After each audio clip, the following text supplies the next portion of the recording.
ايه يلا قوس. أنا واحد خاين صح؟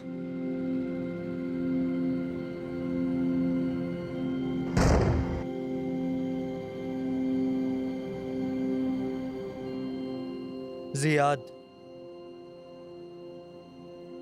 لوين؟ قلت لك قوصني، وإلا وين ما رحت رح الحقك. لك دم أخي لساته ما نشف.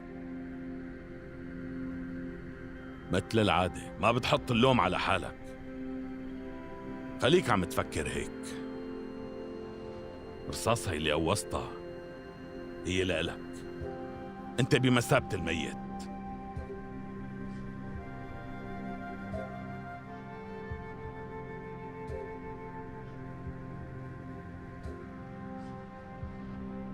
لما يكون عدوك زياد استسلم ولا تخليني اشوفك مرة تانية.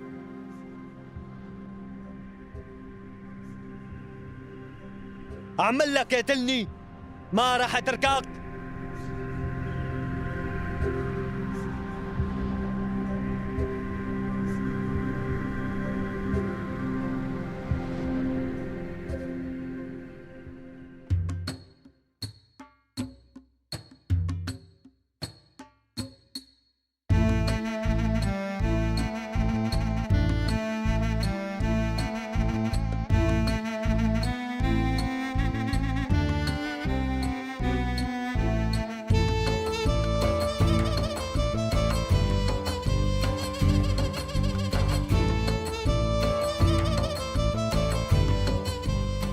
اليوم موعد فرحك يا بنت. زياد أخذ عقلها.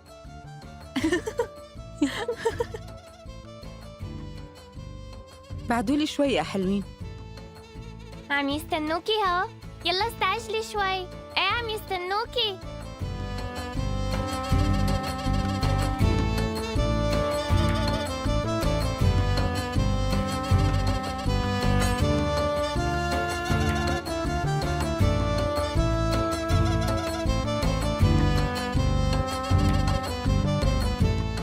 يا سبحان الله، إذا درنا الأرض مشان ندور على بنت حلوة ما راح نلاقي مثل بنت جبرائيل. شو يا زهور خانم، مو صحيح كلامي؟ صحيح هالكلام. أول ما أجيت على بيت جبرائيل وشفتها عرفت إنه فوراً لقيناها، لقينا الشي اللي عم ندور عليه. وبعدين رجعت وخبرته لشكور آغا عنها. قال إذا راح على ضيعتهم رح يجيب لهم مي وخطوط كهرباء كمان وخطوط تليفون، ورح يعمل مشافي للأطفال، وإذا أخذنا المحروسة جوري بيكون قليل عليكم وبيقدم أكتر. إيه لكان يا هيك الواحد بصاهر يا بلا. اسمع يا عبد الله، عم تحكي مثل كأنه زواج انحسم أمره. طول بالك، ما انكم عم تشتروا قطعة أرض مثل ما بتعرف لازم نوافق عليه. شو مفكرها بقرتنا؟ لك هي روحنا، فلذة كبدنا، لك هي دمنا، هي بتكون بنتي الغالية. ما قصرت بجية المي ولا جية الكهرباء، بس إذا بتفكر إنه كفيت ووفيت بهالكم شغلة فصدقني بتكون غلطان. لك بعرف معنك بخيل. لما بسمع حكيك بقول هذا مستحيل يكون أب. إيه والله معك حق، الله ما رزقني بولاد لأني ما تزوجت أصلاً. أنا ما عندي أولاد، بس ربيت سعده كأنه ابني. بتعرف الشاب كان يتيم، ربي بدون أم، وكونه شكور بيقضي كل وقته بأنقرة ربيته مثل ابني. عبد الله أفندي، بما أنك اجيت لعنا فأكيد بتقدرنا. إيه. وأنا بصفتي أبوها بابي مفتوح لكل مين بيجي يطلب إيدها. إيه. بس أهم من كل هذا هو رأي البنت، لأنه هي اللي بدها تعيش معه طول حياتها. ومن بعد رأيها بيهمني كمان رأي أهل الضيعة. لك أهلين فيك والله، سامحنا إذا قصرنا معك. استغفر الله استغفر الله. والله تسلم لي على شكور آغا، بلكي منخبركم بقرارنا بأقرب وقت. إيه نحن مالنا مستعجلين بنوب، بس متأكد إنه رح نسمع رد يفرحنا. صار لازم نمشي. عن إذنك عمي. أهلين يا عمي. السلام عليكم يا يعطيكم جماعة. العافية. ايه اختي جوري، هذا شكوري بيشتغل نائب بأنقرة، بكرة بياخدك على أنقرة بس تتزوجي. افرحوا يا بنات، رح نبعت عروس على أنقرة. لكن عمو جبرائيل بده يبعتك لتصيري من أهل أنقرة؟ ايه خليها تروح، بكرة بتصير تساعدنا. إيه إذا هيك يبعتها مع علي على ألمانيا، لكن بدل ما تروحي على أنقرة روحي على ألمانيا. شو شايفة بدك تشلفيني على ألمانيا؟ انتوا عن جد عم تحكوا؟ ايه لا أنقرة ولا ألمانيا. لك لا تنزعي لنا مستقبلنا، بس تروحي بتنفرج علينا. يا بنات هلأ يعني أنا اللي واقفة بطريقكم؟ كل وحدة عندها حياتها وحرة فيها. إيه أنت معك حق، بس أنت فيك تسهلي الطريق قدامنا وساعتها بنصير بنقدر نعيش حياتنا.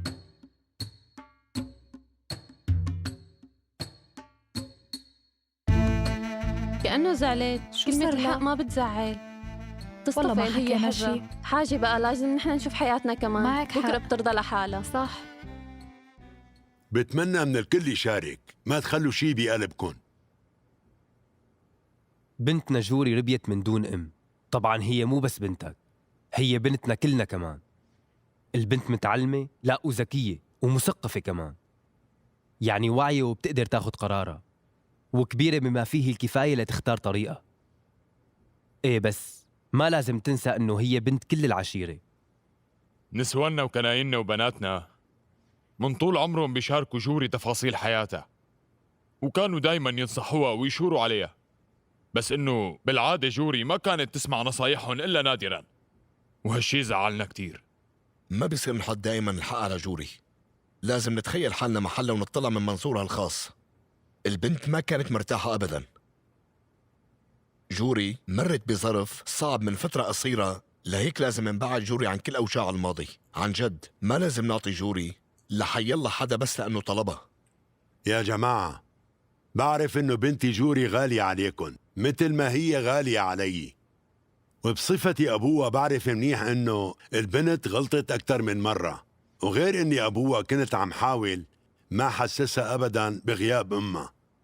كنت عم حاول اسمع كل همومها وامسح الدموع عن خدها، وباعتباري أبوها بحق لي قرر سواء جوري بدها تتزوج واحد قريب ولا غريب. جوري صارت صبية حلوة، وأكيد أنا بفضل أعطيها لحدا قريب ولا أعطيها لحدا غريب، لأنه قبل الأمور المادية أنا بيهمني إنه بنتي تعيش براحة نفسية، وهالشي ما بيأثر علي وعلى بنتي. بس لا أبداً ولا يمكن إني أتجاهل بنات العشيرة اللي ناطرين نصيبهم. طيب برأيكن لازم يا ترى أعطي بنتي لابن جميل رغم إنه جميل بيعرف، ولحتى يصير العرس ابنه علي هو ابني كمان؟ بس خلي بناتكن ونسوانكن يحاولوا يقنعوا جوري تتزوجوا، لا تضغطوا علي بهالشغلة أبداً.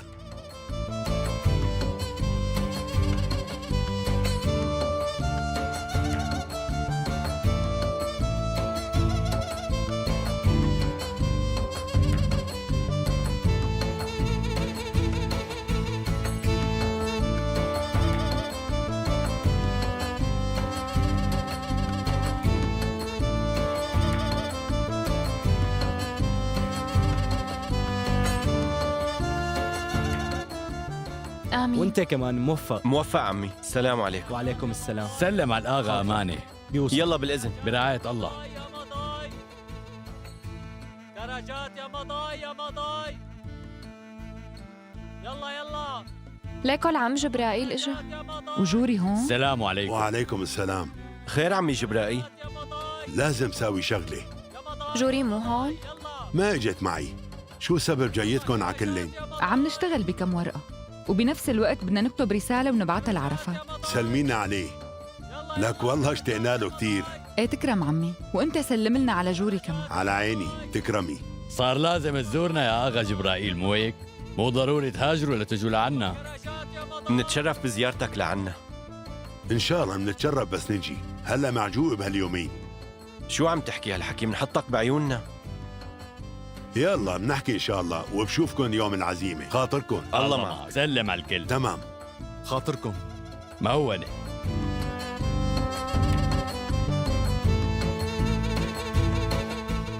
أنا بس قلك إني رح أعمل شغلي، فأنا رح أعملها، صح ولا لا؟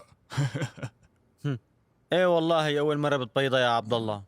بنت جبرائيل حلوة. حلوة وبس؟ قلتك بيوافقوا؟ لا يا زلمة، الأغا ساعده بنفسه يطلب بنته وما يعطوه إياها. أكيد رح يوافقوا. أنت ما شفت كيف كانت عم تطلع عليك؟ مبين من عيونها إنه كانت رضيانة. رضيانة مو؟ ما شفتها؟ طيب سألت عنها منيح؟ كانت عشقانة من قبل أو غلطانة مثلا؟ لا يا سعدو لا، أنت دير بالك، البنت من نصيبك، ماضيها كله رح تنساه أول ما تصير لإلك صدقني.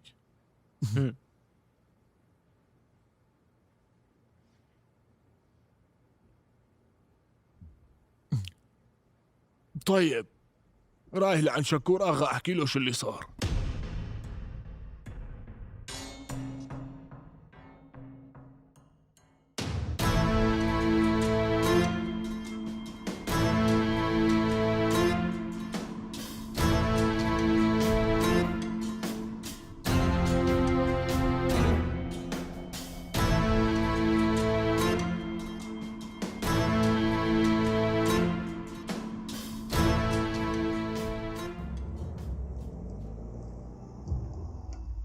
اهلين بالقبضايات. شكور اغا او عبد الله موجودين؟ ايه عبد الله موجود هون. هاي عبد الله اجا. أهلين أهلين، جبرائيل بيك شرفتنا، لك شرفتنا. أهلين فيك والله نورت يا غالي. في شغلة بدي أحكيها معك.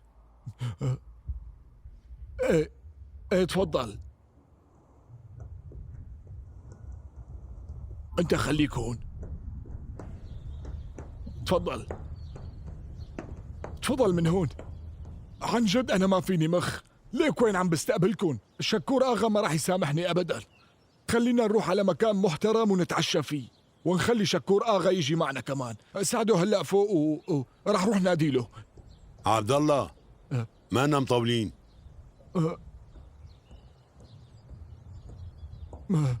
مثل ما بدك، معناها بهالحالة ما في داعي نادي لحدا. بدي اقول لك كلمتين ويا ريت تسمعهم. ايه جبرائيل بيك عم بسمعك. اسمع يا عبد الله، انت زرتنا بضيعتنا وبين اهلنا، ودست بساطنا وقعدت تحت سقف بيتنا. انت كنت ضيف عنا. ايه والله يسلموا. لا تقاطعني. وفوق هاد كله طلبتوا ايد بنتي جوري. انت كتير مستخف فينا يا عبد الله. يا باشا ما كان بدي احكي قدام الباقيين، طلبت بنتي جاوبتك حسب الاصول، بس اوعى تفكر اني ما بعرف مين انت ومين صاحبك شكور وعلى شو كان شكور عم يخطط. لما كان نائب وبعدها الأعمى شافه والأطرش سمعه منيح. بعرف منيح هذا سعده يلي بده بنتي. بعرف انه هو اللي قوص على هيلين بالعرس اللي قبله. لك انا شفته بعيني. هي شو مفكر ما بعرف؟ والسبب اللي خلاك تطلب ايد بنتي جوري لسعده هو انك واحد ثعلب. طلعت مانك سهل يا عبد الله، ليكك سألت عن البنت وبالتفصيل. وبالرغم من كل المعلومات يلي عندك، الغرض من طلبك لإيد بنتي صار واضح كتير هلأ. نحن جماعة قلبنا كبير، بس لما حدا بينتهك كرامتنا فصدقني وقتها بتشوف شلون منكشر عن اسناننا. قول هالكلام للآغا. جبرائيل ما عنده بنت يعطيك إياها، ما عنده. يعني هلا عم ترفض مصاهرة عيلة كاتير أوغلو مو هيك؟ عبد الله انت واحد ما تفهم. اذا ما كنت بتفهم بالحسنى انا بعرف كتير منيح كيف فهمك يا عبد الله. لك فهمان على ولا؟ مهلك، مو حلوة بحجي مثلك. ساعدوني ساعدوني. اذا شفتك هون مرة تانية ما راح خلي فيك عظمة سالمة، فهماني ولا؟ خلينا نمشي يا حيدر.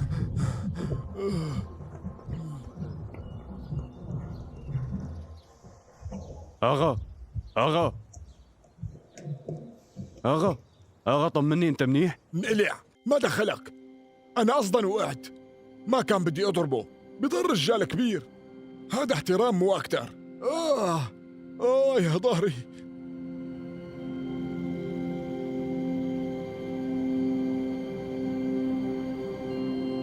جوري، انت السبب اللي خلاني لهلا ما اتزوج. كنت عم بستناكي. سعدو، هيلين، يعني انت ما كنت بتحبني بنوب؟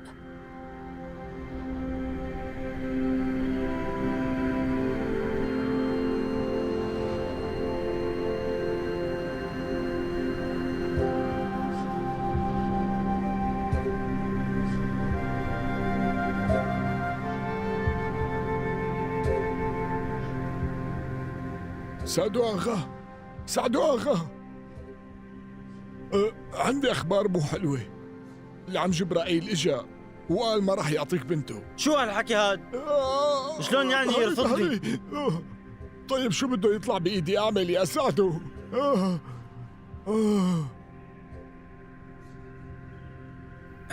مين قال انه ما بيطلع بايدك شيء؟ بترجاك يا سعدو هدي شوي بس روق. خرب بيتك يا عبد الله، انت سبب كل هالمشاكل. هلا زياد اكيد رح يقطعك شاف ويرميك للكلاب. ما في فايدة اطلب الصفح من زياد. انا طول عمري عم بعتذر من العالم. ظهري. انت لازم تفكر بطريقة لحتى تنفذ من غضب زياد يا عبد الله. لازم تلاقي حل.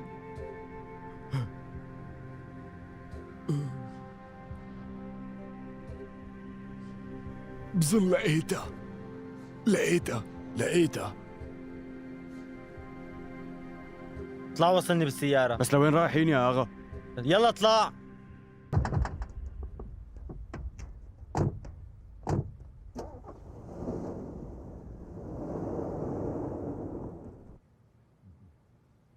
ألف شكر لهارون، وانت اللي قدمته لا يمكن انساه ابدا. عملت الشيء اللي بيناسب اهل العشيرة. تسلم. لا وكان كتير مناسب.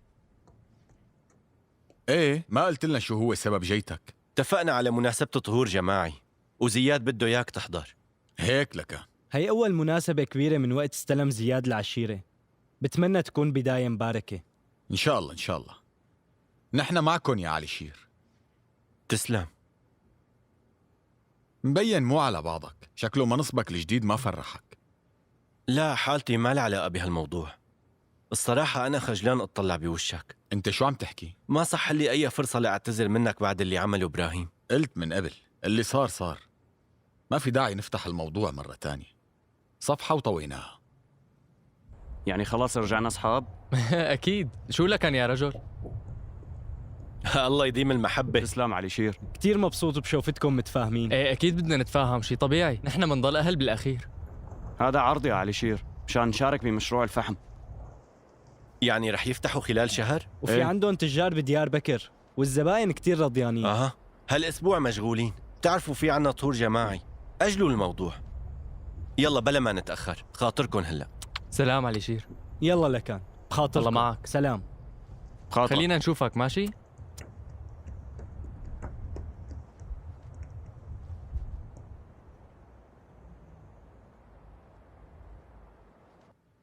حسيتوا إنه العم جبرائيل متوتر؟ لاحظت هالشي، كان مبين عليه إنه مستعجل لحتى يروح. يا ترى في شي مضايقه؟ لا تفاولوا على الرجال، شبكون يا الله دخيلك، بيكون عنده شغل، هذا كل شيء. ايه وبيكون مستعجل.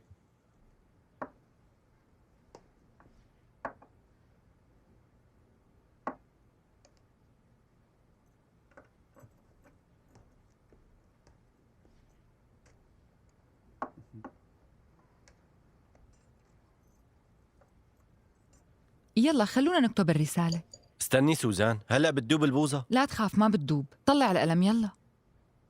يعني ليش ما كتبتوها بالضيعة؟ ما كان في وقت يا بابا. اكتب. أول شي السلام عليكم، اشتقت لك.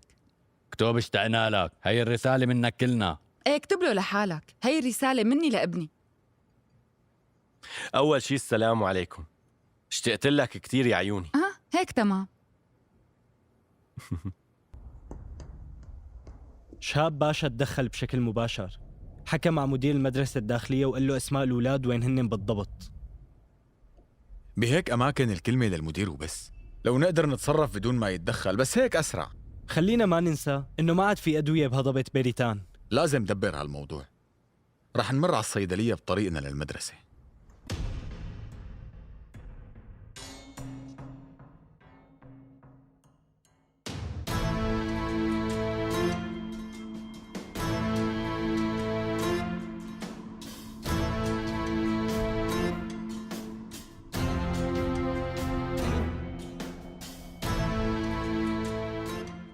علي شير؟ لك هاد علي؟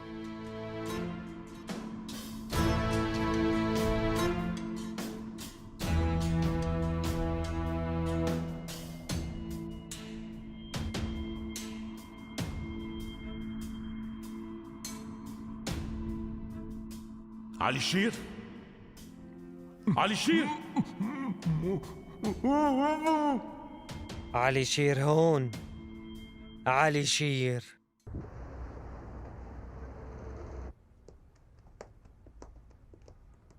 يعطيك العافية. أهلين، شرفت مهران تسلمي. بيك. كيفك؟ ايه الحمد لله، وكيفك؟ رايح على الهضبة؟ ايه طبعا، رايحين على ديريجان. في موجة قريب بهالهضبة. ايه الله يعافيهم. لكن تسلمي. بما انه هيك ما رح أخركم كتير، وهالمرة كل الأدوية على حسابنا. في عندي دواء منيح.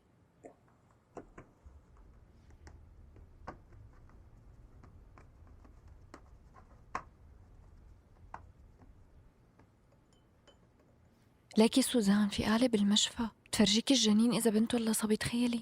عم تحكي عن جد؟ لك إيه، بس علي شير قال إنه بتضر كتير، قال ممكن تأذي الجنين. إذا علي شير هيك قال معناتها صحيح، ما في شي بيتخبى عليه.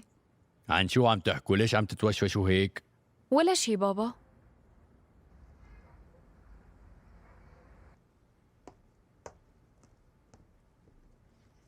بعت له رسائل لعرفات. وشو في بإيدك؟ الأستاذ اجته رسالة. هاي من مرته وبنته، أكيد رح ينبسط. هاتا. خلونا نقوم إذا خلصتوا الشاي. خلونا نقوم.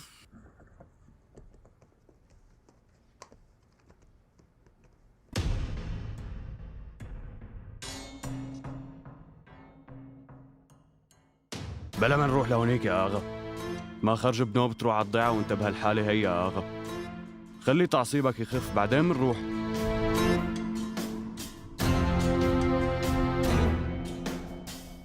بزم معك حق. إذا شافوني بهالحالة وقتها ما رح يعطوني إياها أبدا. خلينا نرجع. يلا سعيد، ما رح تقول لحد عن الحادثة مو هيك؟ طبعا يا آغا، لا توصي حريص.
جوري جوري. ايه نعم، شو في؟ شوفي مين اجا.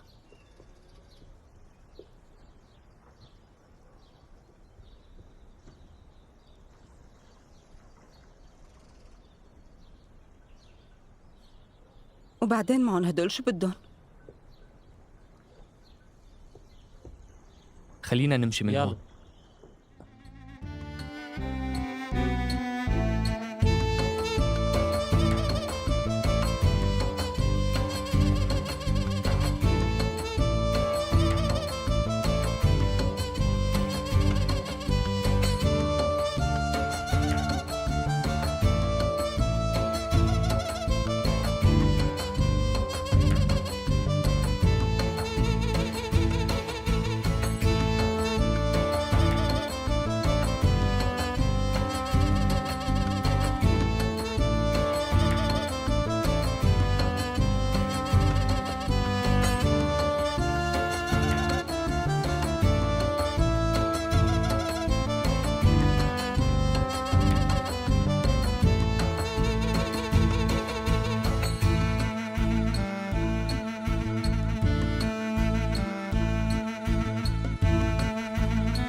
المدارس قربت شكور.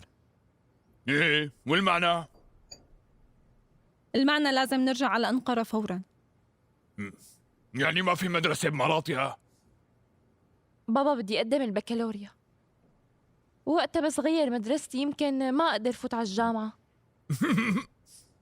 كأنه يعني إذا تخرجتي رح تشتغلي. هلا أنا رحت على المدرسة بس ليكني ما أحلاني. الكل بيحلم يكون مكاني. طلع يا الخانم، تخرجت من جامعتين وليكا. طبعا انتو شايفين شو بتعمل ليكا. ايه ترى جرايد ما بتخلي جريدة تنفذ منها. فضولية كتير. مليت من ملاطيا، شو ساوي؟ ليش ما كنتي معلي بأنقرة؟ على القليلة عندي رفقات هنيك. الرفقات، قولي رفقات القمار. لا تغير الموضوع بابا، أسبوعين بتبلش المدرسة. خلص لازم نقرر هلأ. تمام راح فكر.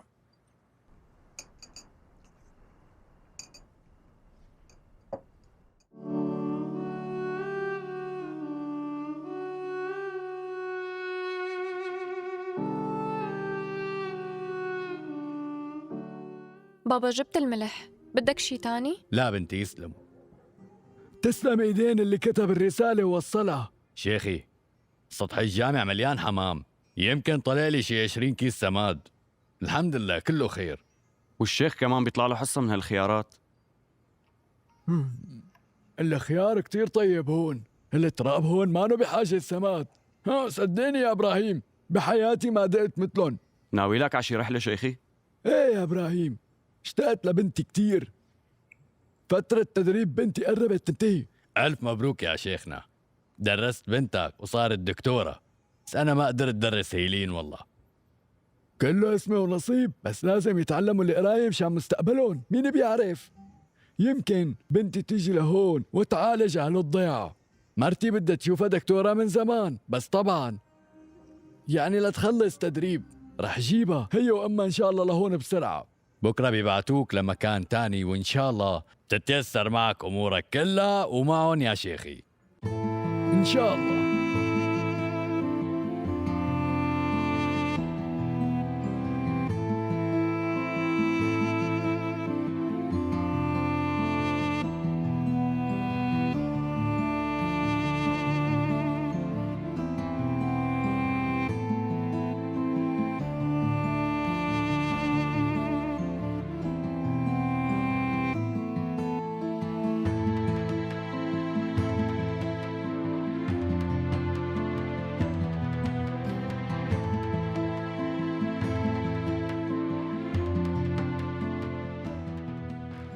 طلعت زياد معنا لخير يا جماعة، ماني مطمنة. راح على جنازة، شلون ما بدها تكون لخير يا بنتي؟ مانا لخير، لا مانا لخير. أنا شايفة، أنا حاسة في شي سيء. ايه شو شايفة؟ قولي لنا. طريق قدامه ضبابية يا جمال. طريق زياد كلها ضباب، زياد بطريق كلها ضباب، طريق كلها ضباب. هالمرة المسكينة ولا مرة سبق وقالت شي وما صار. اللي قالته عن جد مزبوط، المكان اللي رايح عليه زياد فيه جنازة، فيه موت، فأكيد يعني فيه ضباب.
أهلين زياد، كيفك؟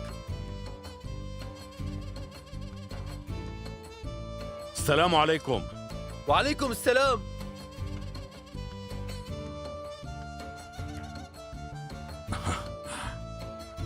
سلامة راسك. تسلم. الله يسلمك. العمر إلكم. الله يسلمك. العمر إلك. الله يسلمك. العمر إلكم. الله يسلمك. الله يرحمك. الله يسلمك. العمر الله إلكم. يسلمك. العمر إلك. تعيش. العمر تسلم. إلك. تعيش. العمر إلكم. الله يسلمك. الباقية بحياتك. حياتك الباقية. الله يرحمه. اهلا وسهلا فيك. العمر تفضل. إلكم. الله يسلمك. العمر إلكم. ليك هذا مو زياد؟ ايه زياد.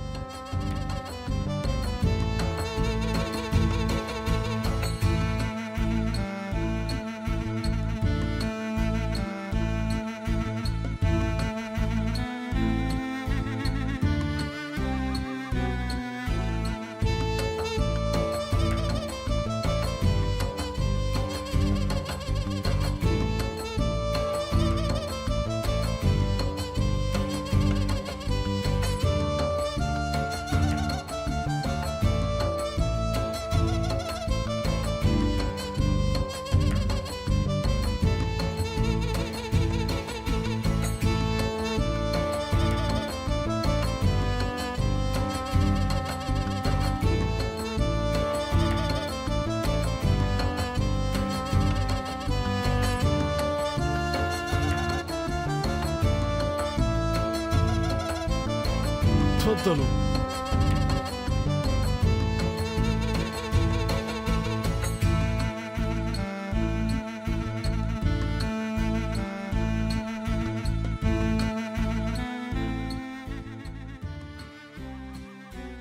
خاطركن هلا. الله معك. الله معك. الله معك بالإذن. شيخ. الله معك. السلام عليكم. الله ييسر لك طريقك. الله يخليك. الله معك. الله معك. شكرا. الله معك. الله معك. مع السلامة. الله يخلي لي اياك على شيء. ميسرة إن شاء الله. دير بالك على حالك. سلامات يا بالإذن شيخنا. يا أخي. إن شاء الله ميسرة. شكرا. يا الله.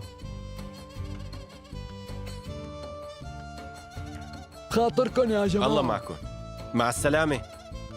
ابقوا ادعوا لنا يا ديروا شباب. بالكم على حالكم. السلام عليكم. إبراهيم، خليك متكل علي بكل شيء. إيه. لو سمحت. خلص طمن. دير بالك. ليك يا زياد، نحن منعرفك منيح وبتعرف رفعت، والمرحوم موسى هو اللي ربى هالأيتام. بس موتة موسى وبعمر صغير تركت الضيعة بحالة ما بتنحسد عليها. كل العيون على شوكة هلأ. ما فيني أفرض عليك شي، بس هذا اليتيم ما إله أي حدا بالوقت الحالي.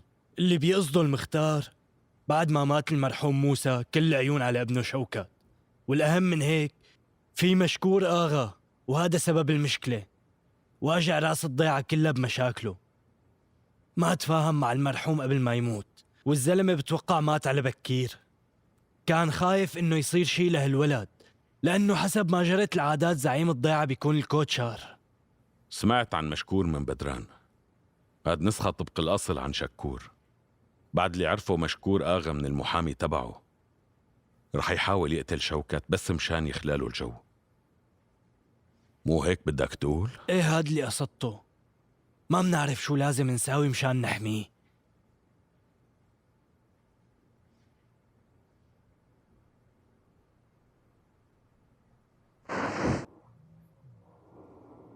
ليكو بابا. ليك ليك ليك ليك، ابني عم يستناني. مبروك يا أخي. تسلم يا رب. بابا. ألف مبروك. الله يبارك فيك. بابا بابا بابا. الله معك. بابا أنا كتير اشتقت لك. بابا بابا.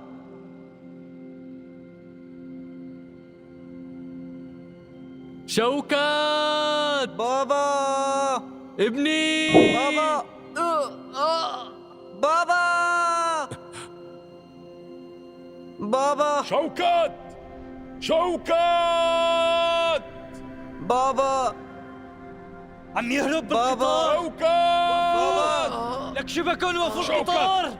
وقفوا بابا الحقوا فورا بسرعة يلا بسرعة يلا هاد هو القطار بسرعة أسرع بابا يلا بابا بابا بابا زياد لا تموت بابا بابا لا تموت قلت لي انه الدنيا ما رح تقلب فوق راسي لا تموت يا بابا ايه هيك قلت ايه وليك هلا قلبت بابا بابا ابني بابا أمان برقبتك بدران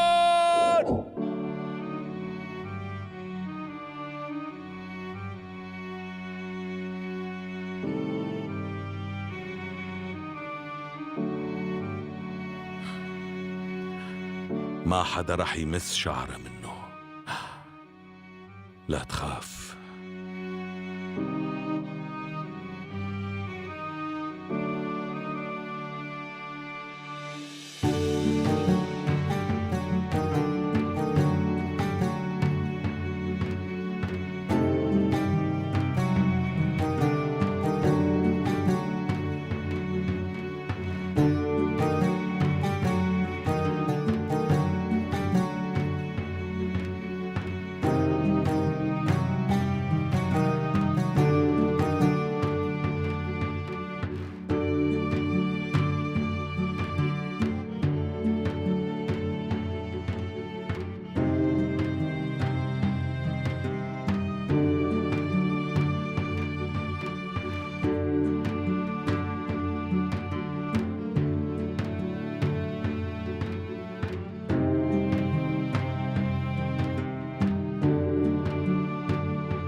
لمشاهدة المزيد من الحلقات لا تنسى الاشتراك بقناتنا وتفعيل زر الجرس.